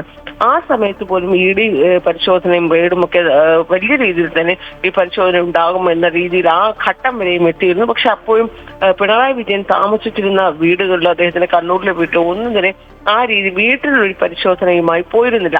അതിനുശേഷം 2ാമത് പ്രതിക്കൂട്ടിലാകുന്നത് വീണ വിജയന്റെ മാസപ്പടി കേസ്, എക്സാലോജിക്കുമായി ബന്ധപ്പെട്ട മാസപ്പടി കേസിലായിരുന്നു. ഈ മാസപ്പടി കേസ് വരുമ്പോഴും ഇത് ഇഡി റെയ്ഡും പരിശോധന നമുക്കറിയാം. അത് പല സ്ഥാപനങ്ങളുമായി ബന്ധപ്പെട്ട ഈ പരിശോധന നടത്തുകയും ചോദ്യം ചെയ്യാനായി വിളിപ്പിച്ചിരുന്നു വീണ വിജയനെ. അതുമായി ബന്ധപ്പെട്ട വാർത്തകളൊക്കെ തന്നെ കൊടുത്തതാണ്. പക്ഷെ അപ്പോഴും അവിടെ ഒരു ഇഡി പരിശോധന പിണറായി വിജയൻ താമസിക്കുന്ന സ്ഥലം കേന്ദ്രീകരിച്ച്, അത് ഔദ്യോഗിക വസതിയായാലും അദ്ദേഹത്തിന്റെ കണ്ണൂരിലെ വീടായാലും അവിടെ കേന്ദ്രീകരിച്ച് ഇഡി പരിശോധന എത്തിയിരുന്നു. പക്ഷെ അതിന്റെ ആ ഇഡി പരിശോധനകൾ നടന്നുവെങ്കിൽ പോലും നേരിട്ട് പിണറായി വിജയൻ എന്ന രാഷ്ട്രീയ നേതാവ് മുഖ്യമന്ത്രി ആയിരുന്ന സമയത്ത് അദ്ദേഹം താമസിച്ചിരുന്ന വീട് കേന്ദ്രീകരിച്ചുള്ള ഒരു പരിശോധന പോലും നടന്നില്ല. എന്നാൽ അദ്ദേഹത്തിന് പദവി മുഖ്യമന്ത്രി എന്ന് മാറി അദ്ദേഹം പ്രതിപക്ഷ നേതാവായി വരുമ്പോൾ അദ്ദേഹത്തിന്റെ വീട് 2 വീടുകളും, കണ്ണൂരിലെ വീടും തിരുവനന്തപുരത്തെ വീടും കേന്ദ്രീകരിച്ച് ഇഡിയുടെ ഉദ്യോഗസ്ഥർ പരിശോധന ആരംഭിച്ച ഒരേ സമയത്ത് എന്ന് പറയുമ്പോൾ അതിന് കേസും എന്നതിനപ്പുറത്തേക്ക് രാഷ്ട്രീയ മാനം കൂടി വരികയാണ്. അതിപ്രധാനമായ അൻഫിൽട്ടാണ് വിവരങ്ങൾ നൽകിക്കൊണ്ടിരുന്നത്. പ്രതിപക്ഷ നേതാവ് പിണറായി വിജയന്റെ തിരുവനന്തപുരത്തെ വാടക വീട്ടിലും അതുപോലെ തന്നെ കണ്ണൂരിലെ വീട്ടിലും ഇഡിയുടെ പരിശോധന നടക്കുകയാണ്. രാവിലെ ആരംഭിച്ചതാണ് പരിശോധന. മാസപ്പടി കേസിലാണ് പരിശോധന നടക്കുന്നത്. മറ്റു വാർത്തകൾ നോക്കാം. 17 വർഷത്തിലേറെയായി പൂട്ടുവീണ കോഴിക്കോട് കോൺട്രസ്റ്റ് നെയ്ത്ത് ഫാക്ടറി ഏറ്റെടുക്കൽ വിഷയത്തിൽ UDF സർക്കാർ എന്ത് നിലപാട് സ്വീകരിക്കുമെന്ന കാത്തിരിപ്പിലാണ് സമരസമിതി. 10 വർഷം അധികാരത്തിലുണ്ടായിട്ടും LDF സർക്കാർ ഏറ്റെടുക്കൽ നടപടിക്ക് ഒരു നടപടിയും സ്വീകരിച്ചില്ല എന്ന് സമരസമിതി ആരോപിക്കുന്നുണ്ട്. കാടുകയറി നശിച്ച നെയ്ത്ത് ഫാക്ടറി ഇന്ന് ലഹരി മാഫിയ സംഘങ്ങളുടെയും സാമൂഹ്യ വിരുദ്ധരുടെയും ഒളിത്താവളമാണ്. 2009 ഫെബ്രുവരി 1 കോഴിക്കോട്ടെ കോംട്രസ്റ്റ് നെയ്ത്ത് ഫാക്ടറി അടച്ചുപൂട്ടിയതും കോംട്രസ്റ്റിന്റെ തൊഴിലാളികൾ കുടിയിറക്കപ്പെട്ടതും. നഗരത്തിന്റെ മുഖമായിരുന്ന കോംട്രസ്റ്റ് കെട്ടിടത്തിന്റെ ഒരു ഭാഗം തന്നെ തകർന്നു വീണെങ്കിലും കെട്ടിടത്തിന്റെ മുഖം മാത്രം ഇപ്പോഴും ബാക്കിയുണ്ടെന്നത് മാത്രമാണ് ആശ്വാസം. എന്നാൽ നഗരത്തിന് നടുവിൽ കാട് മൂടിക്കിടക്കുന്ന കെട്ടിടം ഇപ്പോൾ ലഹരി സംഘങ്ങളുടെയും മറ്റും ഒളിത്താവളമാണ്.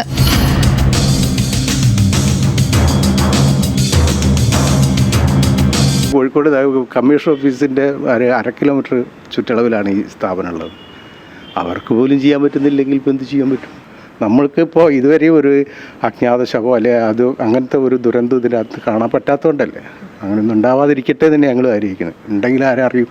പുറലോകം അറിയില്ല. അവിടെ എന്തെങ്കിലും ഒരു വിദ്യാർത്ഥികൾ വരെ ഇതിനകത്ത് പറഞ്ഞാൽ എന്തെങ്കിലും ഒന്നും ഇതിനകത്ത് സംഭവിച്ചാൽ പുറലോകം അറിയില്ല. 2012 ജൂലൈ 25 ഉമ്മൻചാണ്ടി സർക്കാരാണ് ഫാക്ടറി ഏറ്റെടുക്കാൻ നിയമസഭയിൽ കോംട്രസ്റ്റ് ബില്ല് അവതരിപ്പിച്ചത്. 2 വർഷത്തിനു ശേഷം 2014 ഫാക്ടറി സംരക്ഷിത സ്മാരകമാക്കി പുരാവസ്തു വകുപ്പ് വിജ്ഞാപനമിറക്കി. 2018 ഫെബ്രുവരി 1 കോംട്രസ്റ്റ് ഏറ്റെടുക്കലിന് അംഗീകാരം നൽകിക്കൊണ്ട് അന്നത്തെ രാഷ്ട്രപതി രാംനാഥ് കോവിന്ദ് ബില്ലിൽ ഒപ്പുവെച്ചു. ഈ ബില്ലിലെ വ്യവസ്ഥകൾ പ്രകാരം കേരള സ്റ്റേറ്റ് ഇൻഡസ്ട്രിയൽ ഡെവലപ്മെന്റ് കോർപ്പറേഷനായിരുന്നു കോംട്രസ്റ്റ് കെട്ടിടത്തിന്റെയും ഭൂമിയുടെയും നടത്തിപ്പ് ചുമതല. എന്നാൽ ബില്ലിന് രാഷ്ട്രപതിയുടെ അംഗീകാരം ലഭിച്ചിട്ടും KSIDCയുടെ ഭാഗത്തു നിന്നും തുടർ നടപടികൾ ഉണ്ടാകാതിരുന്നതിനാൽ തൊഴിലാളികൾ വീണ്ടും സമരത്തിലേക്ക് ഇറങ്ങുകയായിരുന്നു. ഒരു തരത്തിലും KSIDC ഈ വിഷയത്തിൽ സഹായകരമായ നിലപാട് സ്വീകരിച്ചില്ല എന്ന് മാത്രമല്ല ഞങ്ങളെ ചതിക്കുകയായിരുന്നു. അതിൽ വ്യവസായ വകുപ്പ് മന്ത്രിയുടെ പങ്കുമുണ്ട്. ഈ വിഷയം പരിഹരിക്കാനുള്ള ഒരു രേഖ കൊടുത്തിട്ടില്ല. വാക്കാലെയുള്ള ശരിക്കും പറഞ്ഞാൽ തരികിട ഏർപ്പാടുകളാണ് കഴിഞ്ഞ ഇടതുപക്ഷ ജനാധിപത്യ ഈ വിഷയത്തിൽ എടുക്കുന്നത്. നേരത്തെ UDF ആണ് തൊഴിലാളി സമരത്തിന് വൻ പിന്തുണ നൽകിയിരുന്നത്. UDF അധികാരത്തിലെത്തിയതോടെ കോംട്രസ്റ്റ് ഏറ്റെടുക്കലിന് അനുകൂല നിലപാടുണ്ടാകുമെന്ന പ്രതീക്ഷയിലാണ് സമരസമിതി. 18 വർഷമായി കോംട്രസ്റ്റ് നെയ്ത്ത് ഫാക്ടറി അടച്ചുപൂട്ടിയിട്ട് അന്നു മുതൽ തൊഴിലാളികൾ സമരത്തിലാണ്. പുതിയ സർക്കാർ വരുമ്പോൾ ഈ ഫാക്ടറി സംരക്ഷിക്കണമെന്നും ഏറ്റെടുക്കണമെന്നുമാണ് തൊഴിലാളികൾ ഒന്നടങ്കം ആവശ്യപ്പെടുന്നത്. ക്യാമറമാൻ സജി തറയിലിനൊപ്പം രേഷ്മ സുരേന്ദ്രൻ, അമൃത ന്യൂസ്, കോഴിക്കോട്. CBSE +2 പരീക്ഷയിൽ ഉജ്ജ്വല വിജയവുമായി പത്തനംതിട്ട അമൃത വിദ്യാലയം. അമൃത വിദ്യാലയങ്ങളിൽ തന്നെ ഏറ്റവും ഉയർന്ന മാർക്ക് നേടിക്കൊണ്ടാണ് പത്തനംതിട്ട അമൃത വിദ്യാലയം ഈ വർഷം ചരിത്ര വിജയം കുറിച്ചത്. കൊമേഴ്സ് വിഭാഗത്തിൽ 98.2% മാർക്ക് നേടി ഗൗരി രാജീവ് വിദ്യാലയത്തിന്റെ അഭിമാനമായി മാറി. 10ാം ക്ലാസ്സിലും +2വിലും മികച്ച വിജയമാണ് സ്കൂൾ കൈവരിച്ചിരിക്കുന്നത്. പത്തനംതിട്ട അമൃത വിദ്യാലയത്തിന് ഇത് ഇരട്ടി മധുരത്തിന്റെ വിജയകാലം. CBSE +2 പരീക്ഷാഫലം പുറത്തു വന്നപ്പോൾ അമൃത വിദ്യാലയങ്ങളിൽ തന്നെ ഏറ്റവും മികച്ച സ്കോറാണ് പത്തനംതിട്ടയിലേത്. കൊമേഴ്സ് വിഭാഗത്തിൽ 98.2% മാർക്കോടെ ഗൗരി രാജീവ് സ്കൂളിൽ ഒന്നാമതെത്തി.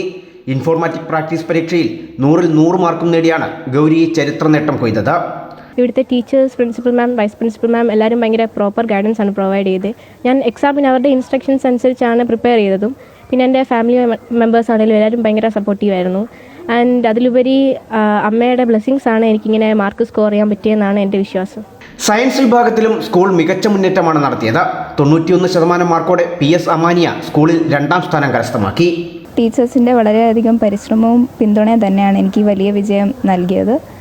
അതുപോലെ തന്നെ അമ്മയുടെ അനുഗ്രഹവും പ്രാർത്ഥനയും കൊണ്ടാണ് ഈ വിജയം എനിക്ക് നേടിയെടുക്കാൻ കഴിഞ്ഞത്. എൻ്റെ പേരൻസിൻ്റെയും ടീച്ചേഴ്സിൻ്റെയും മോട്ടിവേഷൻ തന്നെയാണ് കൂടുതൽ കോൺഫിഡൻസ് നൽകിയത്. വിദ്യാർത്ഥികളുടെ കഠിനാധ്വാനവും അധ്യാപകരുടെയും മാനേജ്മെന്റിന്റെയും മികച്ച പിന്തുണയുമാണ് ഈ വിജയത്തിന് പിന്നിൽ. ടീച്ചർമാരുടെ പരിപൂർണ സപ്പോർട്ടും അവൾക്കുണ്ടായിരുന്നു. പിന്നെ ഇതിലെല്ലാം ഉപരി ഇവിടുത്തെ അമ്മയുടെ അനുഗ്രഹവും.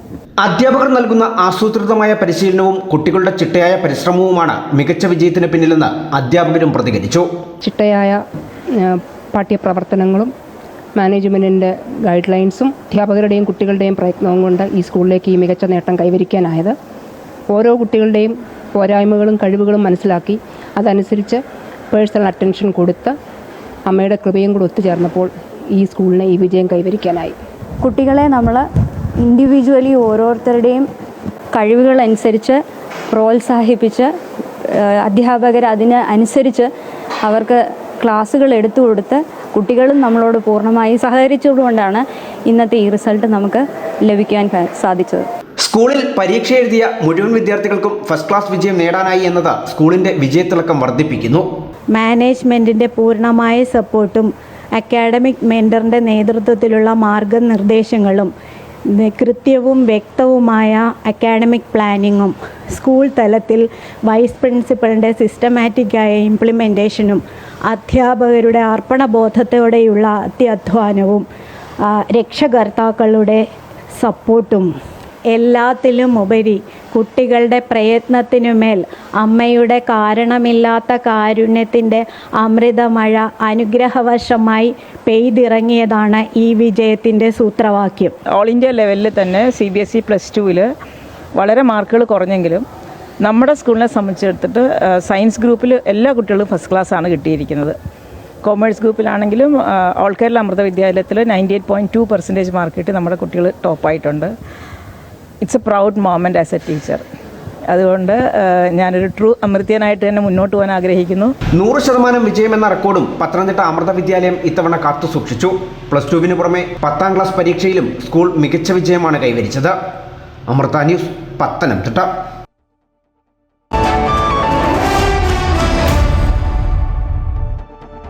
ധനകാര്യ ഓഹരി വിദഗ്ധൻ കെ ദിലീപ് വിപണി വിലയിരുത്തുന്നു. ദിലീപ് പറയുന്നത് എന്താണെന്ന് കേൾക്കാം.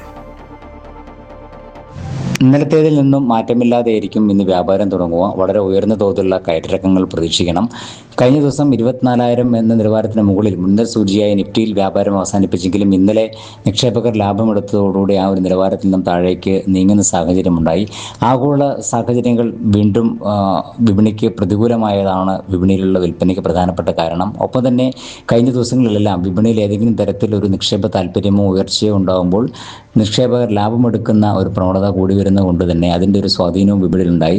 എന്തായാലും ഇപ്പോഴത്തെ ഒരു നിലവാരത്തിൽ കുറച്ചുനാൾ വിപണിയിൽ ക്രമപ്പെട്ട് നീങ്ങിയതിന് ശേഷം മാത്രമേ ഇനിയൊരു സ്ഥായിയായ മുന്നേറ്റം പ്രതീക്ഷിക്കേണ്ടതുള്ളൂ.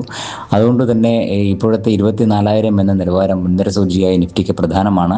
അതിന് മുകളിൽ നിലനിന്ന് വ്യാപാരം തുടരേണ്ടതുണ്ട്. എന്നാൽ രണ്ടാം നിര ചെറുകിട ഓഹരികളിൽ നിക്ഷേപ താല്പര്യം തുടർന്നു. കഴിഞ്ഞ ദിവസങ്ങളിൽ വന്ന പ്രവർത്തന ഫലങ്ങൾ താരതമ്യം ചെയ്യുമ്പോൾ രണ്ടാം നിര ചെറുകിട ഓഹരികളിൽ മികച്ച പ്രവർത്തന ഫലങ്ങൾ ആണ് എന്നുള്ളതാണ് അതിൻ്റെ ഈ ഒരു നിക്ഷേപ താല്പര്യത്തിന് പ്രധാനപ്പെട്ട കാരണം.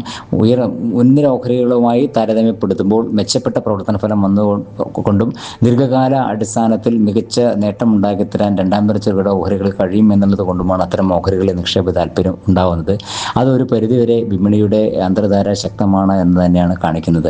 എന്തായാലും ആഗോള സാഹചര്യങ്ങളിൽ ഉണ്ടായേക്കാവുന്ന മാറ്റങ്ങൾ, പ്രത്യേകിച്ചും ഇറാൻ US-മായി ബന്ധപ്പെട്ട് നിൽക്കുന്ന അസ്വസ്ഥതകളും അതിൻ്റെ സമാധാന കരാറുമായി ബന്ധപ്പെട്ട് ഇപ്പോൾ നിലനിൽക്കുന്ന ചില ആശങ്കകളും എല്ലാം പരിഹരിക്കപ്പെടുന്ന ഒരു സാഹചര്യത്തിൽ മാത്രമേ വിപണിയിലൊരു സ്ഥായിയായ മുന്നേറ്റം പ്രതീക്ഷിക്കേണ്ടതുള്ളൂ. അതുവരെ ഇപ്പോൾ കാണുന്ന പോലെയുള്ള നേരിയ നിലവാരത്തിലുള്ള ഒരു നീക്കമായിരിക്കും ഉണ്ടാവുക. 23,500, 24,000 എന്ന നിലവാരമാണ് കാണിക്കുന്നത്. ഈ ആഴ്ച 4 വ്യാപാര ദിനങ്ങളേ ഉള്ളൂ. അതുകൊണ്ട് തന്നെ അടുത്ത രണ്ട് ദിവസം വിപണിയിലെ നീക്കങ്ങൾ ഇന്നും നാളെയുമായിട്ടുള്ള വിപണിയിലെ നീക്കങ്ങൾ നിർണായകം തന്നെയായിരിക്കും. എന്തായാലും ഇന്നലത്തേതിൽ നിന്നും മാറ്റമില്ലാതെയായിരിക്കും ഇന്ന് വ്യാപാരം തുടങ്ങുക. ശരി, വീണ്ടും അൺഫിൽഡിലേക്ക് പോവുകയാണ്. പ്രതിപക്ഷ നേതാവ് പിണറായി വിജയൻ്റെ തിരുവനന്തപുരത്തെയും കണ്ണൂരിലെയും വീട്ടിൽ ED റെയ്ഡ് നടക്കുകയാണ്. മാസപ്പടി കേസിലാണ് റെയ്ഡ് നടക്കുന്നത്. അൺഫിൽഡ്, ഇന്നലെ ഹൈക്കോടതി പറഞ്ഞിരുന്നു കേസിൽ പുനരന്വേഷണമാവാം, അന്വേഷണം തുടരാമെന്ന് പറഞ്ഞിരുന്നു. അതിൻ്റെ ഭാഗമായിട്ടാണോ ഇന്നിപ്പോൾ ED അന്വേഷണത്തിലേക്ക്, പരിശോധനയിലേക്ക് കടന്നിരിക്കുന്നത്? തീർച്ചയായും അതിന്റെ ഭാഗമായി തന്നെയാണ് നമുക്ക് മനസ്സിലാക്കേണ്ടിയിരിക്കുന്നു. കാരണം ഇന്നലെ ഈ മാസപ്പടി കേസുമായി ബന്ധപ്പെട്ടുള്ള എല്ലാ ഹർജികളും ചോദ്യം ചെയ്തുകൊണ്ടുള്ള എല്ലാ ഹർജികളും, അതായത് ഈ അന്വേഷണം ചോദ്യം ചെയ്തുകൊണ്ടുള്ള എല്ലാ ഹർജികളും ഹൈക്കോടതി തീർപ്പ് കൽപ്പിച്ചു. അത് തള്ളിയിരുന്നു. അത് തള്ളി ആ ഹർജികൾ തീർപ്പ് കൽപ്പിച്ചുകൊണ്ടാണ് EDക്ക് സർവ്വ സ്വാതന്ത്ര്യം, അതായത് EDക്ക് അത് പരിശോധനയുമായി ബന്ധപ്പെട്ട് പോകാം എന്ന രീതിയിൽ ഹൈക്കോടതിയിൽ നിന്നൊരു ഉത്തരവുണ്ടായി. ആ ഉത്തരവുണ്ടായി അതിന്റെ തൊട്ട് പിറ്റേന്ന് രാവിലെ തന്നെയാണ് ഇതുമായി ബന്ധപ്പെട്ടപ്പോൾ നമ്മൾ മനസ്സിലാക്കുന്നത് 18 സ്ഥലങ്ങളിൽ EDയുടെ പരിശോധന നടക്കുന്നുവെന്നാണ്. അതായത് വിവിധ ഓഫീസുകളും ഈ മാസപ്പടി കേസുമായി ബന്ധപ്പെട്ട്, എക്സാലോജിക്കുമായി ബന്ധപ്പെട്ട്, CMRലുമായി ബന്ധപ്പെട്ട് എവിടെയൊക്കെയാണോ കേസുമായി ബന്ധപ്പെട്ട് സംശയത്തിന്റെ നിലനിൽക്കുന്നത് ആ ഭാഗങ്ങളിൽ, ആ സ്ഥാപനങ്ങൾ കേന്ദ്രീകരിച്ചും ആ പ്രദേശങ്ങൾ കേന്ദ്രീകരിച്ചും ഒക്കെ തന്നെയും EDയുടെ പരിശോധന നടക്കുന്നു. ഒരേ സമയം നടക്കുന്നു. 18 ഇടങ്ങളിൽ നടക്കുന്നു എന്നാണ് നമുക്ക് ലഭിക്കുന്ന വിവരം. അതിൽ ഏറ്റവും പ്രധാനം പിണറായി വിജയൻ, പ്രതിപക്ഷ നേതാവ് പിണറായി വിജയൻ, മുൻ മുഖ്യമന്ത്രി, 10 വർഷം കേരളം ഭരിച്ച മുഖ്യമന്ത്രി. മുഖ്യമന്ത്രിയുടെ ആയിരുന്ന വ്യക്തി ഇപ്പോൾ പ്രതിപക്ഷ നേതാവാണ്. അദ്ദേഹം ഇപ്പോൾ താമസിക്കുന്ന വീട്ടിൽ, തിരുവനന്തപുരത്തെ വാടക വീട്ടിൽ റെയ്ഡ് നടന്നു. ഇപ്പോൾ അദ്ദേഹം ആ വീട്ടിൽ തന്നെ ഉണ്ട്. അദ്ദേഹവും അദ്ദേഹത്തിന്റെ കുടുംബവും ആ വീട്ടിൽ തന്നെയുണ്ട്. അവർ ആ വീട്ടിലുള്ളപ്പോഴാണ് ഇഡിയുടെ ഉദ്യോഗസ്ഥർ അവിടെ വന്ന് റെയ്ഡ് നടത്തുന്നു. അതേ സമയത്ത് തന്നെ കണ്ണൂരിലെ അദ്ദേഹത്തിന്റെ വീട്ടിലും, കണ്ണൂരിലെ അദ്ദേഹത്തിന്റെ സ്വന്തം വീട്ടിലും അവിടെ റെയ്ഡ് നടന്നുകൊണ്ടേയിരിക്കുന്നു.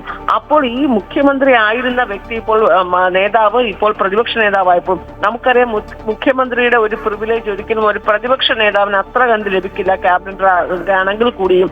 പക്ഷെ ഒരു മുഖ്യമന്ത്രി ആയിരുന്ന സമയത്ത് അദ്ദേഹത്തിന് വീട് വരെ ഒരു റെയ്ഡിന്റെ ഒരു സാധ്യതയൊക്കെ ഉണ്ടായിരുന്നിട്ട് കൂടിയും ആ ഘട്ടങ്ങളിൽ ഒന്നും തന്നെയും അതുമായി ബന്ധപ്പെട്ട് ഞാൻ നേരത്തെ പറഞ്ഞതുപോലെ പല കേസുകളുണ്ടായിരുന്നു. സ്വർണ്ണ കള്ളക്കടത്ത് ഉൾപ്പെടെ നിരവധി കേസുകൾ. ഒരിക്കൽ അദ്ദേഹത്തിന്റെ മകന് നോട്ടീസ് നൽകി വീട്ടിൽ ഈ രീതിയിൽ ഇഡിയുടെ ഒരു നോട്ടീസ് കൈപ്പറ്റിയിരുന്നോ നമ്മൾ ചോദിക്കുമ്പോൾ അദ്ദേഹം അങ്ങനെ കൈപ്പറ്റിയിട്ടില്ല എന്ന് പറയുന്നു. അൽഫിൽട്ടാണ് വിവരങ്ങൾ നൽകിക്കൊണ്ടിരുന്നത്. പ്രതിപക്ഷ നേതാവ് പിണറായി വിജയന്റെ തിരുവനന്തപുരത്തെയും കണ്ണൂരിലെയും വീടുകളിൽ മാസപ്പടി കേസിൽ ഇഡിയുടെ റെയ്ഡ് നടക്കുകയാണ്. ഗുഡ് മോർണിംഗ് കേരളം പൂർണ്ണമാവുകയാണ്. കൂടുതൽ വാർത്തകൾ കാണാം ഞങ്ങളുടെ യൂട്യൂബ് ചാനൽ സന്ദർശിക്കുക. നമസ്കാരം.